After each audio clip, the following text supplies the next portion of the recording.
Hi, I'm Moji Alawodeyal from the Feminist Buzzkills Live Pod, the only podcast that helps you navigate the news in this post-Roe anti-abortion hellscape. Each week, with co-hosts Marie Kahn and Liz Winstead, we dissect all the news from that sketchy intersection of abortion and misogyny with providers and activists working on the ground. The cherry on top is we have amazing comedy guests who help us laugh through the rage. Feminist Buzzkills Live drops Fridays wherever you pod. Listen and subscribe, because when BS is popping, we pop off. Rack your look for summer now at Nordstrom Rack and save up to 60% on brands you love. We've got them. Rag & Bone, Vince, Stuart Weitzman, Calvin Klein, Kurt Geiger London, Madewell, Steve Madden, and Adidas. Score great brands, great prices every day at Nordstrom Rack. What will you find? Breezy dresses, easy tops, designer bags and sunglasses, sandals, swim and activewear, plus updates for your family and home. Get summer's best for less, up to 60% less. Today at your Nordstrom Rack store. MSW Media. News with swearing. Daily beans, daily beans. Daily beans, daily beans. Hello and welcome to the Daily Beans for Friday, June 16th, 2023. Today, convicted felon Bernard Kerik pitched Mark Meadows on a $5 to $8 million plan to overturn the 2020 election. Former Air National Guardsman Jack Teixeira has been formally charged by the Department of Justice. Daniel Penny has been indicted in the subway chokehold killing of Jordan Neely. Westchester DA Mimi Rocah has closed her investigation into Donald Trump's property valuation. And Donald Trump dined and dashed from his café campaign stop after his arraignment. I'm your host, Allison Gill. Hi, everybody. Happy Friday. Later today at 4 p.m. Pacific, 7 p.m. Eastern, we're going to have our super mega indictment happy hour for Daily Beans, Jack, and Cleanup on Aisle 45 patrons.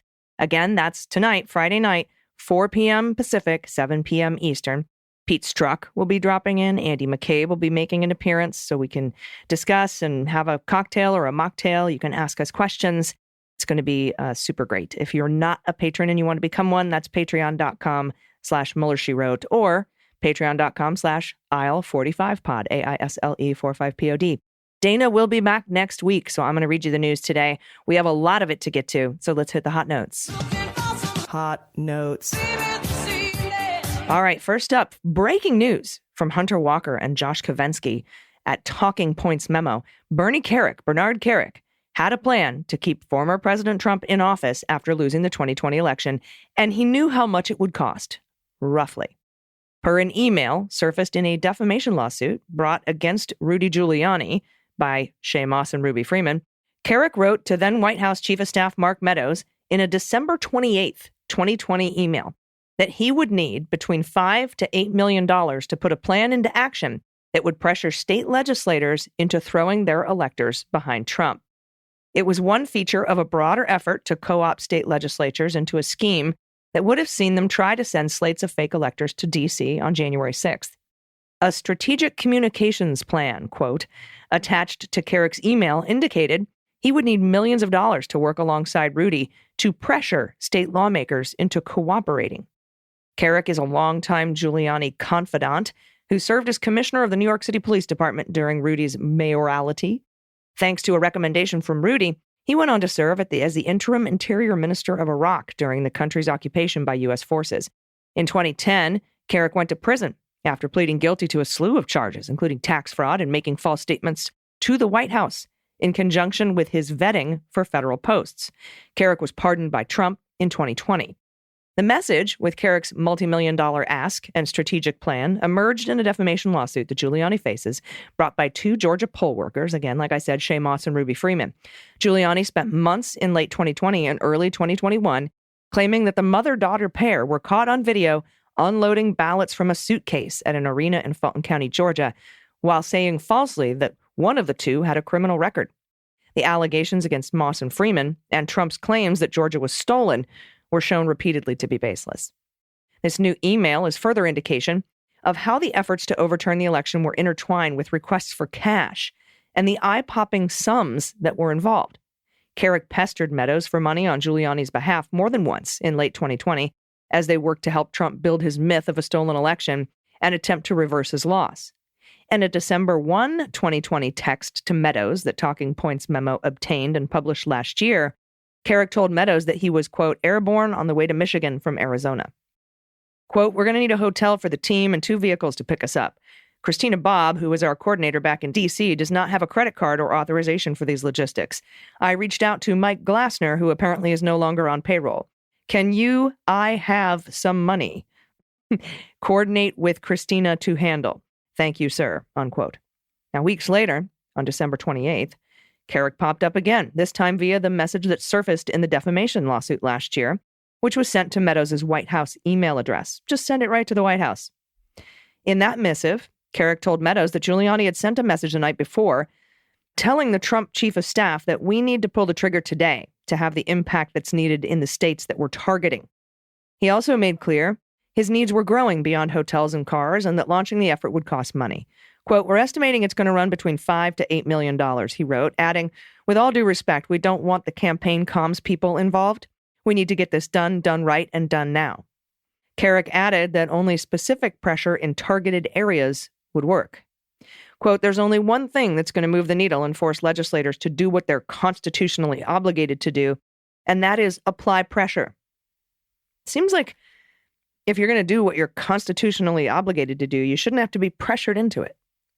Now, Kerik, at the time, used his personal Twitter account to post fragments of his strategy memo to the public. In a deposition in the Freeman lawsuit, Giuliani alternatingly confirmed and denied his support for the plan to pitch the White House. He told attorneys that I let them do it and that he was also opposed to it. It's not clear how receptive Meadows was to Kerik's request for funding.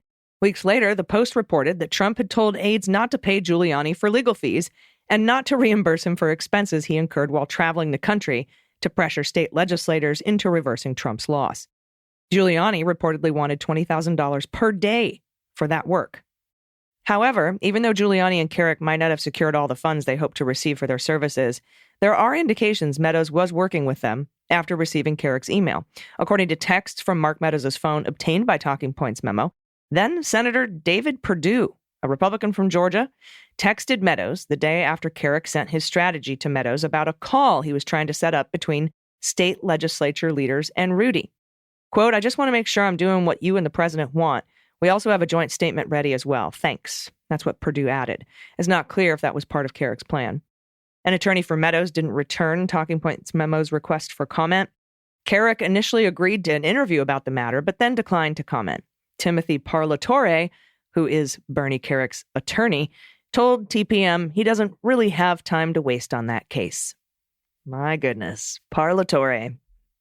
All right, next up from Jacob Shamsian, an insider, the Westchester County District Attorney's Office has ended the criminal investigation into the Trump Organization without bringing any charges. District Attorney Mimi Rocah closed the investigation earlier in June. Elliot Jacobson, a special prosecutor hired by Rocah, departed the office in late 2022. He found that the evidence collected in the investigation couldn't support criminal charges regarding conduct outside the statute of limitations or, and this is important, because it overlapped with investigations underway by other law enforcement officials. That's according to the source. Much of the material came under the jurisdiction of New York Attorney General's office. The district attorney's office can pursue only criminal cases, while the attorney general has the power to bring civil suits. And we know New York Attorney General Letitia James brought a blockbuster civil lawsuit against the Trump Organization in September, which is scheduled to go to trial this October. Although she did tell Pod Save America it would be adjourned pending the outcome of the criminal Department of Justice documents indictment by the special counsel. The district attorney's office in Westchester, a county north of New York City, opened the investigation 2 years ago. It examined whether the former guy's family business illegally misled authorities about the value of the Trump National Golf Club Westchester to pay lower property taxes. For years leading up to the criminal investigation, the village of Ossining had been entangled in civil litigation with the club over the property's true value and appropriate tax bill. In 2021, the office subpoenaed financial records from the golf course. In the years since, public information about the investigation has been scant. According to a person familiar, the investigation's scope eventually expanded into Donald Trump's personal conduct in determining the golf club's evaluation. Rocah's office butted against other investigations into the Trump org. The Manhattan DA's office had been looking at the company's finances for even longer, even going to the Supreme Court twice to obtain tax records. Manhattan prosecutors brought criminal charges against the company and CFO Weisselberg in the summer of 2021, alleging they falsified tax payroll and tax records. And they won at trial, so you can stop saying alleging. In April, the district attorney brought another set of charges against Trump himself, alleging he broke the law by hiding the hush money payments, falsifying business records. Alan Futerfoss, an attorney representing the Trump Organization, declined to comment on the closure of the Westchester County probe. In September, New York Attorney General's office brought a sprawling 222-page lawsuit against Donald, the Trump Organization, and his 3 eldest children, alleging they broke tax, bank, and insurance laws by illegally manipulating property values. Trump's golf course was singled out in the lawsuit as one property that allegedly fudged its numbers with deceptive strategies. And here's a quote. At Mr. Trump's golf course in Westchester, the valuation for 2011 assumed new members would pay an initiation fee of nearly $200,000 for each of the 67 unsold memberships, even though many new members in that year paid no initiation fee at all. The lawsuit alleged that, that's a problem. You can't do that. You can't assume $200,000 for 67 unsold memberships when there were people paying no fees. Quote, in some instances, Trump specifically directed club employees to reduce or eliminate initiation fees to boost membership numbers. Okay. The inflated valuations helped bring Trump's net worth, which allowed him to obtain more favorable insurance and bank loan rates. And that's according to the lawsuit. That $200,000 for 67, that brought up his net worth, right? That's all what this is all about. And the lawsuit also claimed the Trump Organization misrepresented the property value of Seven Springs Estates. I've been talking about Seven Springs forever. It is also in Westchester County. And the declination to prosecute only mentions the Westchester Club. It doesn't mention Seven Springs Estates. I don't know if that means that Westchester DA is still looking into Seven Springs Estates or if they're including anything that happened in Westchester County. There's just no charges. Seemingly, because other law enforcement agencies are looking into it. We know New York Attorney General Tish James is, and we know that Alvin Bragg looked into something similar with the Trump Organization, but didn't cover the valuation stuff. He only covered tax fraud, the gifts and the tuition, and they didn't pay taxes on those, and it should have been considered income. What we don't know is if anybody else is looking into this, like, Department of Justice, my IRS. They should be. If they're not, but we haven't heard anything. This goes on to say, because the Manhattan DA and the New York Attorney General offices were investigating the Trump org, Westchester County prosecutors had a difficult time obtaining records for their own investigation and had to be concerned about the possibility of bringing duplicative legal claims. In the spring, Westchester County prosecutors visited the office of the state attorney general, which doesn't have the power to bring criminal cases, to review documents it obtained. It subsequently closed the investigation after deciding new criminal charges weren't warranted. And again, that could be because other people are looking into this shit. I still think there's going to be an indictment somewhere for Westchester, especially Seven Springs Estates. And from Glenn Thrush at the Times, a federal grand jury on Thursday indicted Air National Guardsman Jack Teixeira, who posted dozens of secret intelligence reports and other sensitive documents on a gaming server. They charged him with 6 counts of retaining and transmitting classified national defense information. And if you're wondering why Teixeira is being held in prison pending trial and Donald Trump is not, Donald Trump was not charged with dissemination or transmittal of classified information. He was only charged with 793E, retention of national defense information. Now, Teixeira also had like an arsenal and was shooting at targets using racial slurs and anti-Semitic terms. And he has a history of saying that he's going to kill people and have assassination vehicles. So he's also a physical threat to the public. The filing of criminal charges against Teixeira comes 2 months after FBI agents arrested him at his home in North Dighton, which is in Massachusetts, on April 13th. I'm probably pronouncing that wrong. Mr. Teixeira has remained in federal custody after prosecutors presented evidence he had a history of making violent and racist threats, had access to an arsenal of weapons, and represented a risk of sharing sensitive information with foreign countries. Quote, the unauthorized removal, retention, and transmission of classified information jeopardizes our nation's security. That's Josh Levy, the acting U.S. attorney for Massachusetts. Quote, individuals granted access to classified materials have a fundamental duty to safeguard the information for the safety of the United States, our active service members, its citizens, and its allies.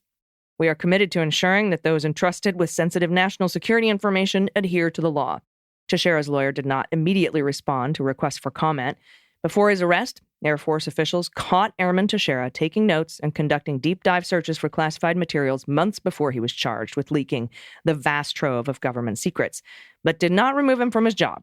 That's according to previous filings in the case. And from Bromwich, also at the Times, a grand jury Wednesday voted to indict the Marine veteran who was arrested last month after killing a homeless man, murdering him on a subway car in a case that created a political firestorm in New York. Don't know why we have to throw in that he's a Marine veteran. I don't like that. Sometimes the way they write these things. The manslaughter case against the veteran, again, they say it again. You know what? I'm going to start this story over without all of the nice things to say about this murderous asshole. This is from Bromwich at the Times. A grand jury on Wednesday voted to indict a man who was arrested last month after murdering a homeless man on a subway car in a case that created a political firestorm in New York and beyond.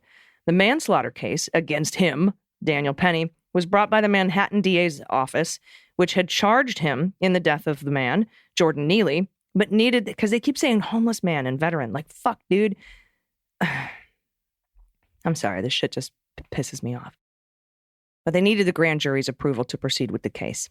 On Thursday, a spokesman for the district attorney's office confirmed that Mr. Penny had been indicted and that he would be arraigned in state Supreme Court on June 28th, where he will enter a plea. A lawyer for Penny could not be immediately reached for comment on Thursday. The DA's office initially charged Penny with manslaughter in the second degree. It wasn't immediately clear whether the grand jury voted to indict him on any other charge. Penny had been expected to testify before the grand jury, but it's unclear whether he did so. In a video interview shared with multiple outlets, he said that Mr. Neely had been threatening to kill and saying that he himself was ready to die. Yeah, okay. Well, you're indicted, motherfucker. And lastly, after former President Donald Trump was arraigned on Tuesday in Miami, Florida, for refusing to turn over classified documents, he went to a Cuban cafe in Little Havana to greet a crowd happy to see him. They prayed for him. The crowd was probably happier when Trump told them, "Food for everybody." Now, although most people would consider yelling "food for everybody" as a tacit promise that the person yelling those three words is going to take care of the bill, there's a difference between promising to pay for something and actually doing it.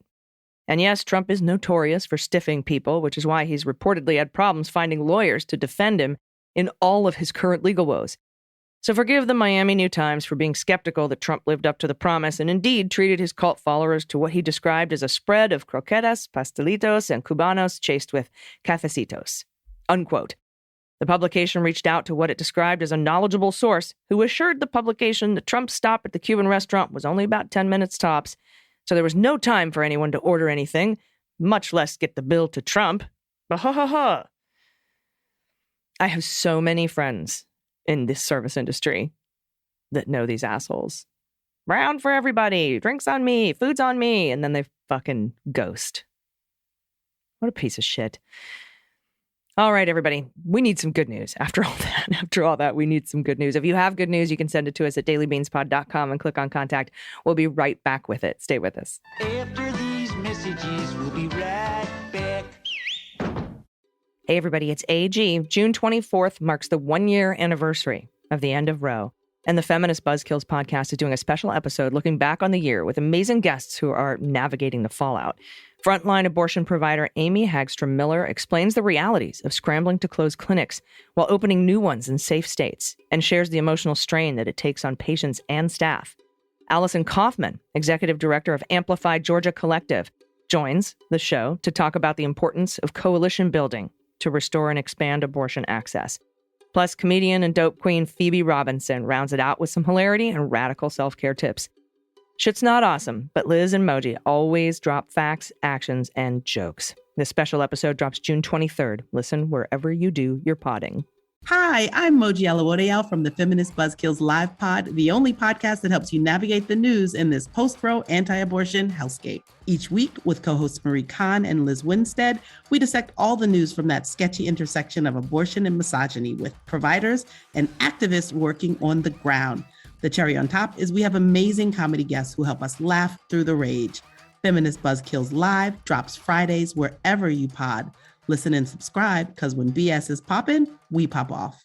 This Father's Day, find the perfect gift for the dad who loves the perfect yard. Right now, save $50 on the Steel FSA 57 battery trimmer set. Set includes the FSA 57 battery trimmer plus the AK-10 battery and AL101 charger. Offer only $149.99. Real steel. Find yours at steeldealers.com. $199.99 MAS SRP. Offer valid through 6/18/23 at participating dealers while supplies last. Price drop. It's time to shop at Nordstrom Rack. Get to your Rack store today for first dibs on new markdowns. Now score even more, up to 70% off. Brands everyone loves at Nordstrom Rack. Find genius deals on easy dresses, denim, tops, sneakers, and more. Plus, tons of must-haves for the family and home. So shop your Nordstrom Rack store today and save up to 70% on so many new markdowns. But hurry, deals this great won't last long. Everybody, welcome back. It's time for the good news. Good news, everyone. Then good news, everyone.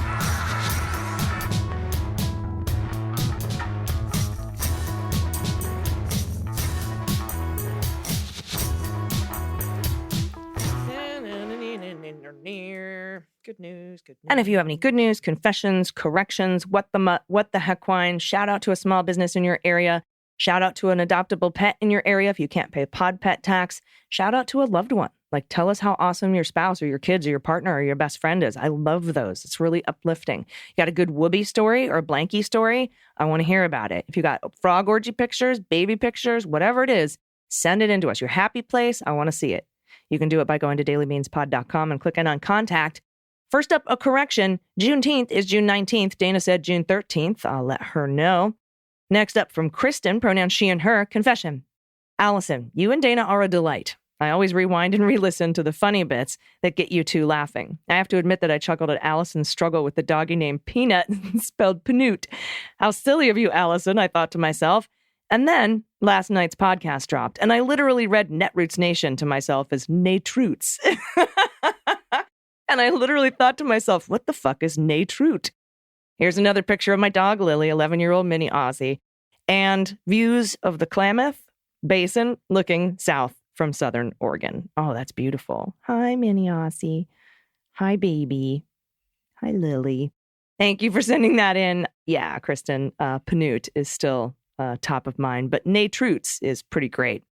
All right, next up from Kristen, she, her.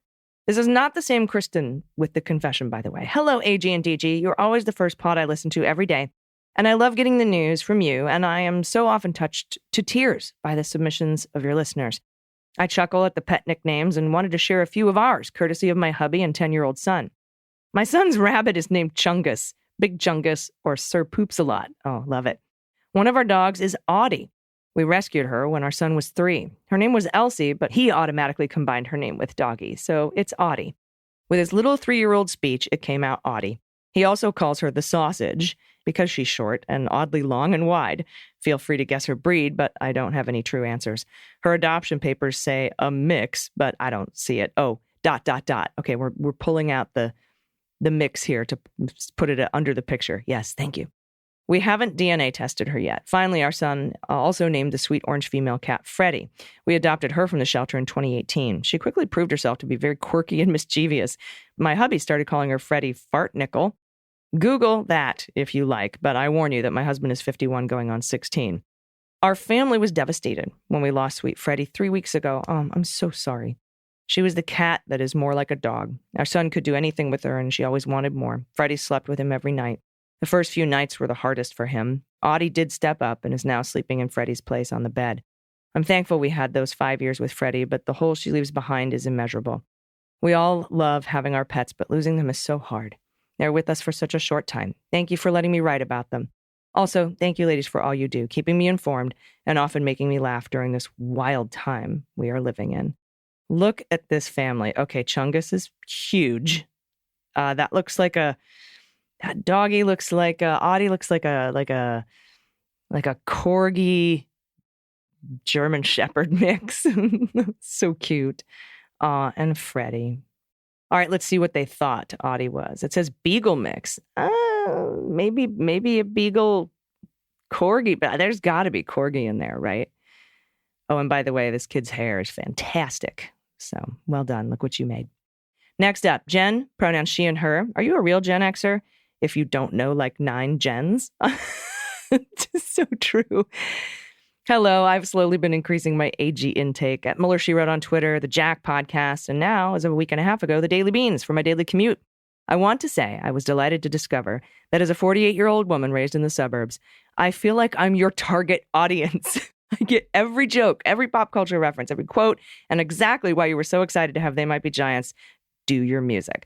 I found them because a very cool kid in my junior year ceramics class played Flood nonstop. Such a good record.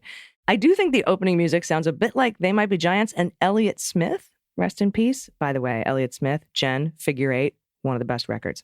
Anyway, so pleased to have found you and to find so much in common. God, you probably died when Ben Folds was on the show.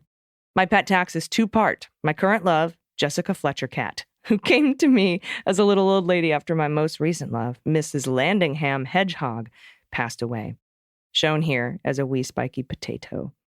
Oh, hello. Hello, Jessica Fletcher Cat. Oh, it's a hedgehog. It's a spiky potato. So adorable. Thank you for that.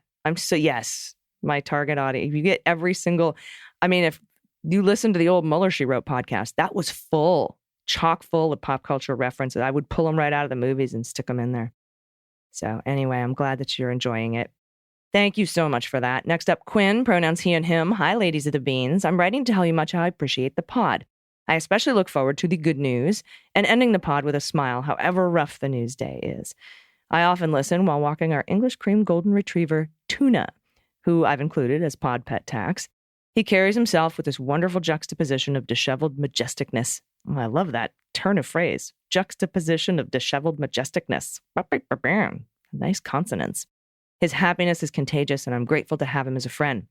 Speaking of dog breeds, y'all had me laughing uncontrollably at the Husker Doodle What the Mutt a few days back. It reminded me of one of my dad jokes, which is on theme. We all know a golden retriever and a poodle is called a golden doodle. I'm just glad they don't call it a poo retriever. Thank you.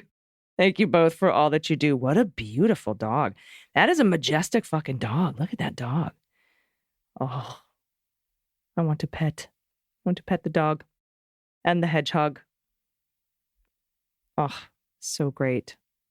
And Jessica Fletcher Cat and Freddie and Audie and Chungus. I love all these pets. And of course, Lily. So thank you, everybody, for sending these in. Sorry, I was just scrolling through all the pictures again, reminiscing of just like 5 seconds ago. If you have any good news you want to send to us, you can do it at dailybeanspod.com and click on contact. Guys, today, 4 p.m. Pacific, 7 Eastern.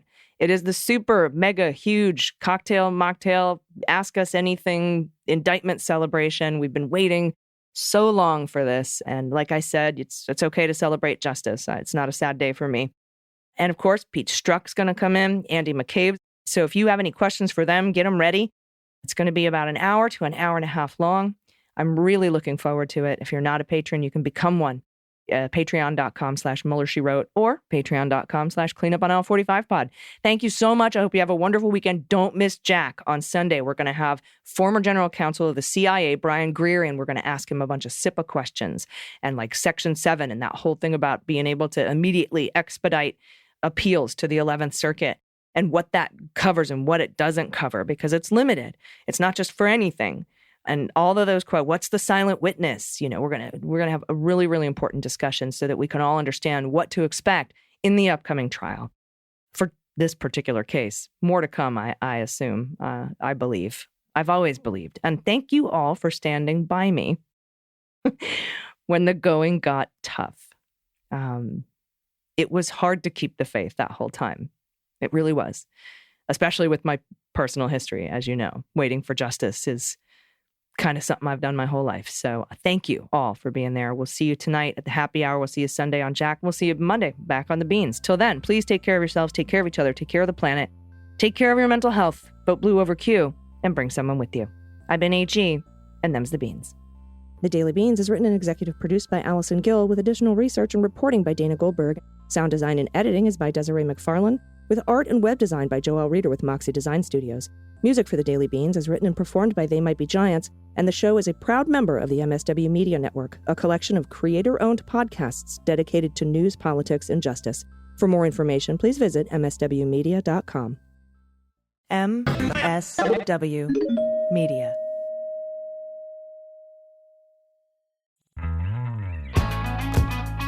You voted. I did. You protested. Again. You postcarded. So many Sundays. You posted on social media. Got some likes. And you're still reeling from all the terrible news. Yeah, but what else can I do? I'm Kelly. I'm Lila. And we're going to help you figure that out. Each week, we'll interview people on the front lines of political action about the things they actually did to take action. What got them started, who helped them along the way, and what they do differently if they had it to do all over again. And in the process, we'll give you concrete advice about how to take the leap from freaking out on Twitter to making a difference. Follow What Can I Do wherever you listen to podcasts, or tune in on whatcanidopodcast.com.